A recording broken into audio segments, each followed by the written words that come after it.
મોજા બધા ખુલી જાય. બોલો કોળી સમાજ. વાહ, ખૂબ સરસ. આજે આપણા રાધનપુરમાં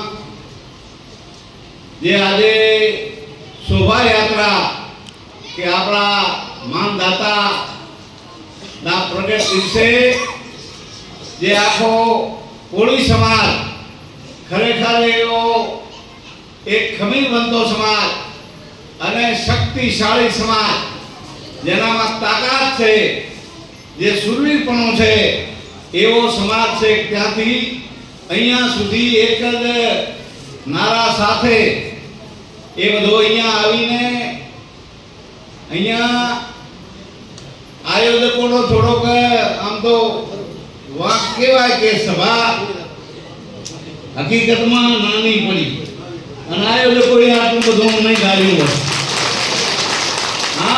આ સમાજની એકતા અને ખરેખર સમાજની એકતાના અહીંયા આપણને આશીર્વાદ આપવા, દર્શન આપવા અહીંયા આપણા ક્રાંતિકારી સંત જેને હમણે વાત કરી કે સોમનાથ દાદાની વાત હોય કે કાશી વિશ્વનાથની વાત હોય કે અયોધ્યામાં જેને મોદી સાહેબે આમંત્રણ આપીને બોલાવેલા હોય એવા નિદાનંદ બાપુએ પણ આપણને આશીર્વાદ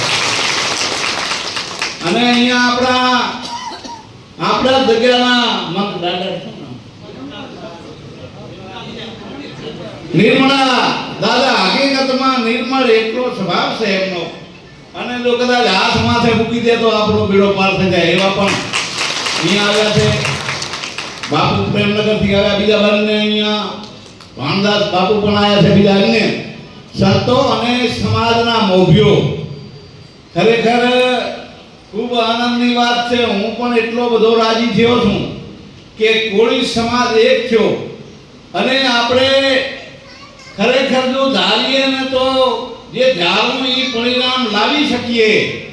કારણ કે આપણાની શક્તિના તો ઇતિહાસ રચાઈ ગયા છે.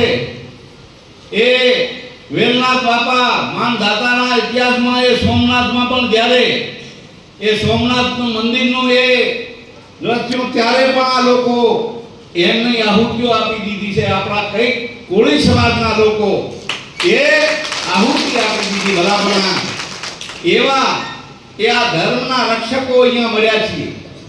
ત્યારે વધારે વાત નહીં કરું પણ આજના આ સભાના દર્શન જોઈને આપે જોયું છે અમારે ઠાકોર સમાજ 3 જિલ્લાનો અહીંયા બંધારણ બંધાયું અને અમે 15-20 હજાર માણસો ધારતા હતા પણ 1 લાખ માણસો ભેગા થયા અને સમાજનું બંધારણ બાંધ્યું. એટલે સમાજનું બંધારણ બાંધવું એ ખૂબ અનિવાર્ય છે, ખૂબ જરૂરી છે. એટલે હું અહીંયા ધારાસભ્ય તરીકે આપની વચ્ચે છું. હજુ મારે 2 વર્ષ બાકી છે. આ વર્ષે હું એક જાહેરાત કરું છું કે 5 લાખ રૂપિયા તમારે જે કાંઈ અહીંયા વાડી બનાવવાની હોય, શિક્ષણ માટેનો જે છાત્ર હોય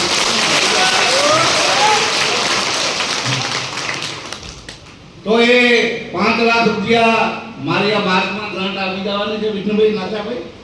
એટલે તમારો જે કાંઈ કાંઈ હોય એમાંથી તમારે એ કરવાની જાહેરાત કરો.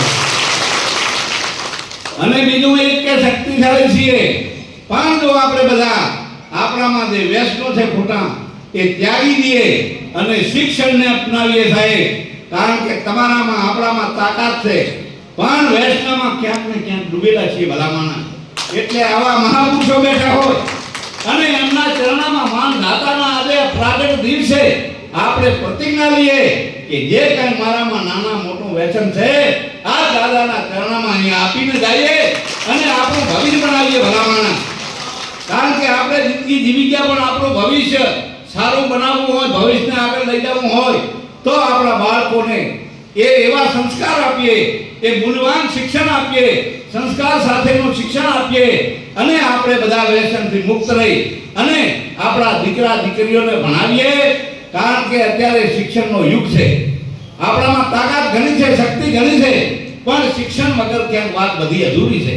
મહેરબાની કરીને શિક્ષણમાં જાગ્યા. અહીંયાથી સવાર આ રાધનપુર એક એવું પંથકનું મથક છે અહીંયા એક કોઈ સારી એ શિક્ષણ ધામ બને, એ શિક્ષણનું કોઈ તમારું છાત્રાલય બને, હા ના જે કંઈ બનાવવું હોય બનાવી પોતાના ઘરમાં આપણું બાળક સુરક્ષિત રહી અને ભણે એના માટે હું અડધી રાતે બંધાયેલો છું. સરકારમાં પણ જે કાંઈ કામકાજ હશે તો પણ હું આપણા માટે, કારણ કે હું તમારો છું, તમે અમારા છો, હું તો દરેકને સરકાર રાખીને ચાલવાવાળો માણસ છું. એટલે વધારે અહીંયા અમને બોલાવી સ્વાગત સન્માન કર્યું, આ દાદાના સત્રમાં દર્શન કરાયા, એ બદલ કોળી સમાજનો ખૂબ હૃદયથી આભાર. બોલો કોળી સમાજ.